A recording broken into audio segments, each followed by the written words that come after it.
வணக்கத்துடன் இது இன்பா டாக்ஸ்.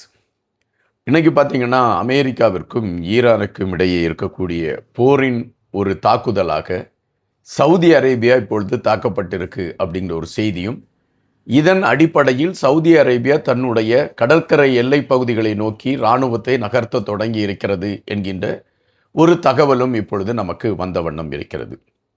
இந்த போர் சார்ந்த களத்தில் என்ன நடந்து கொண்டிருக்கிறது, எதற்காக சவுதி அரேபியா இப்பொழுது தன்னுடைய இராணுவத்தை கடல் மார்க்கமாக நகர்த்தக்கூடிய ஒரு களத்தை எடுத்திருக்கிறது, இதை குறித்து நம்ம பார்க்க வேண்டியது இருக்கிறது.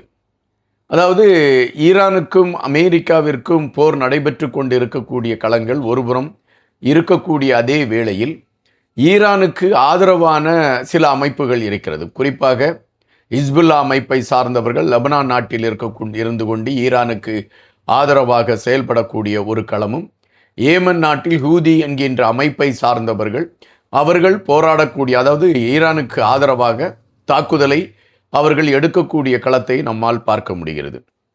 2022ஆம் ஆண்டு சவுதி அரேபியாவிற்கும் ஏமனில் இருக்கக்கூடிய ஹூதி என்கின்ற அந்த கிளர்ச்சியாளர்களுக்கும் இடையே நடைபெற்ற அந்த போரின் காரணமாக பெரும் பாதிப்புகள் ஏற்பட்டது. அதன் பின்பு பேச்சுவார்த்தையின் காரணமாக அந்த 2022 ஒரு அமைதி நிலை நீடித்து கொண்டிருந்தன. ஆனால் தற்பொழுது மீண்டும் ஒரு தாக்குதலுக்கான களங்கள் எடுக்கப்பட்டிருக்கிறது என்கின்ற செய்தி வருகிறது.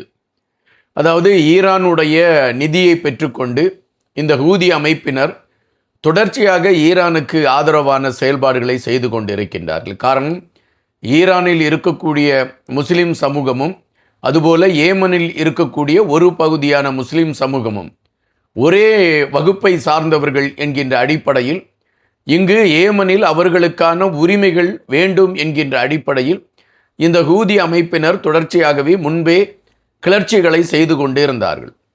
அதற்கு நிதி உதவிகளை வாரி வழங்கி கொண்டிருந்தது ஈரான்.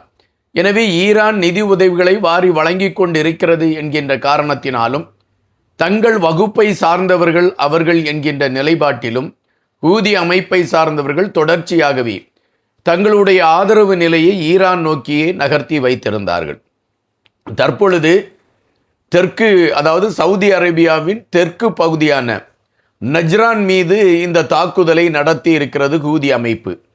ஆளில்லா விமானத்தின் மூலம் இந்த தாக்குதல் நடத்தப்பட்டு இருப்பதாக கிடைத்திருக்கக்கூடிய செய்திகள் நமக்கு தகவலை சொல்கின்றன.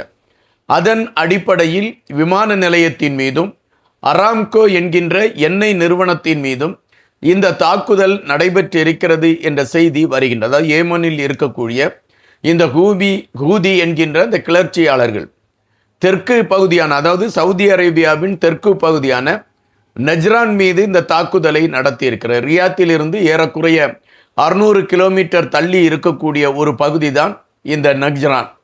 இது ஒரு தொழில்பேட்டை போன்ற ஒரு இடமாக திகழக்கூடிய இடம். இங்கு எண்ணெய் உற்பத்தியும் எண்ணெய் சுத்திகரிப்பும் இங்கு நடைபெறக்கூடிய காரணத்தினால் நஜ்ரான் சவுதி அரேபியாவில் புகழ்பெற்ற நகரங்களில் ஒன்றாக இருக்கிறது. இப்பொழுது இங்கு தாக்குதல் நடைபெற்று இருக்கக்கூடிய காரணத்தினால் சவுதி அரேபியா கடும் சினத்தில் இருப்பதாக செய்திகள் வருகின்றன. எனவே சவுதி அரேபியாவை பொறுத்தமட்டில் ஏமனில் இருந்து இந்த ஹூதி அமைப்பினர் தொடர்ச்சியாக சவுதி அரேபியாவின் மீது தாக்குதல் நடத்துவதற்கான ஒரு களத்தை எடுப்பதற்கு வாய்ப்பு இருக்கிறது. காரணம், ஹூதி அமைப்பினருக்கு எதிர் வகுப்பை சார்ந்தவர்கள்தான் சவுதி அரேபியாவில் ஆட்சி பீடத்தில் இருக்கக்கூடியவர்கள். எனவே அவர்களுக்கும் இவர்களுக்கும் 7ஆம் பொருத்தமாக இருக்கக்கூடிய காரணத்தினால் கண்டிப்பாக மீண்டும் ஹூதி அமைப்பினர் சவுதி அரேபியாவின் மீது தாக்குதல் நடத்துவதற்கான ஒரு களத்தை எடுப்பதற்கு வாய்ப்பு இருக்கிறது என்கின்ற அடிப்படையிலும், திட்டமிட்டு ஈரான் அவர்களை தூண்டிவிட்டு தாக்குதலை முன்னெடுக்கிறது என்கின்ற குற்றச்சாட்டின் அடிப்படையில் இப்பொழுது சவுதி அரேபியா கடும் சினத்தில் இருக்கிறது.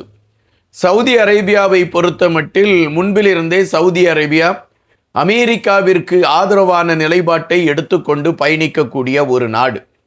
சவுதி அரேபியாவில் அமெரிக்காவின் இராணுவ தளங்கள் இருக்கக்கூடிய களங்களும், அமெரிக்காவின் மிக பன்னாட்டு நிறுவனங்கள் பல சவுதி அரேபியாவில் கோலோச்சி இருக்கக்கூடிய களங்களும், பெரும்பாலான எண்ணெய் சார்ந்த உற்பத்திகளை சவுதி அரேபியாவிலிருந்து அமெரிக்கா பெற்றுக்கொள்ளக்கூடிய ஒரு களங்களையும் நம்மால் பார்க்க முடிகிறது. எனவே வியாபாரத்தின் காரணமாகவும் பாதுகாப்பு ஒப்பந்தங்களின் காரணமாகவும் சவுதி அரேபியாவும் அமெரிக்காவும் ஒரு நெருக்கமான ஒரு களத்தை நோக்கி நகர்ந்து கொண்டிருக்கிறது. எனவேதான் ஈரானுக்கு வளைகுடா நாடுகள் தங்களுக்கு ஆதரவான நிலைப்பாட்டை எடுக்க வேண்டும் என்கின்ற எண்ணம். ஆனால் சவுதி அரேபியா, குவைத், கத்தார் போன்ற நாடுகள் அமெரிக்காவிற்கு ஆதரவான நிலைப்பாட்டை எடுத்துக்கொண்டு இருக்கக்கூடிய காரணத்தினால் ஈரான் சவுதி அரேபியா மீது கடும் சினத்தில் இருக்கிறது. முன்பு கூட சவுதி அரேபியாவில் இருக்கக்கூடிய அமெரிக்காவை சார்ந்த அந்த இராணுவ தளங்கள் மீதெல்லாம் ஈரான் தாக்குதலை நடத்தியிருந்த களங்களை நாம் பார்த்திருக்கிறோம்.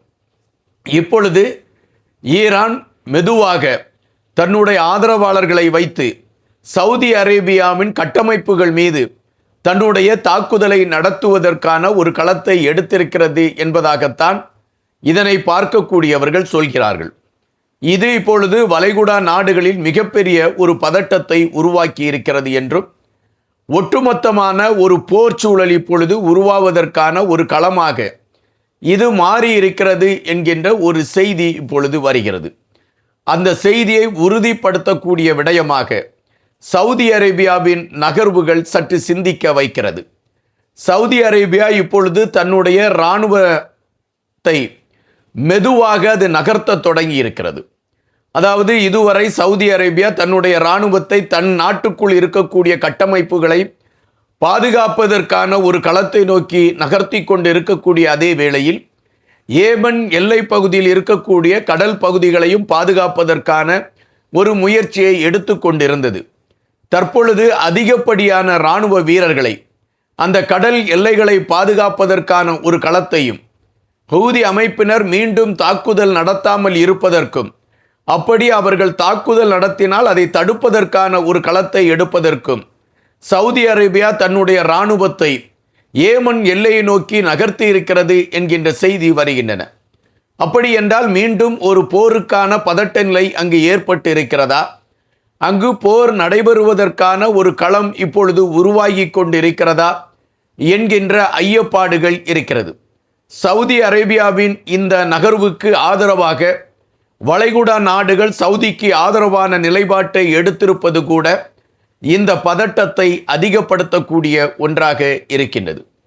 தற்பொழுது உள்ள சூழலில் இன்னும் நாங்கள் சவுதி அரேபியாவிற்கு மிகப்பெரிய ஒரு பாடத்தை பயிற்றுவிப்போம் என்கின்ற நிலைப்பாட்டில் ஹூதி கிளர்ச்சியாளர்கள் சவுதி அரேபியாவின் இராணுவத்தை எதிர்ப்பதற்கு அவர்களும் தயாராகி கொண்டிருக்கிறார்கள் என்கின்ற செய்திகளை நம்மால் புறந்தள்ளாமல் இருக்க முடியவில்லை. நன்றியுடன் இன்பா.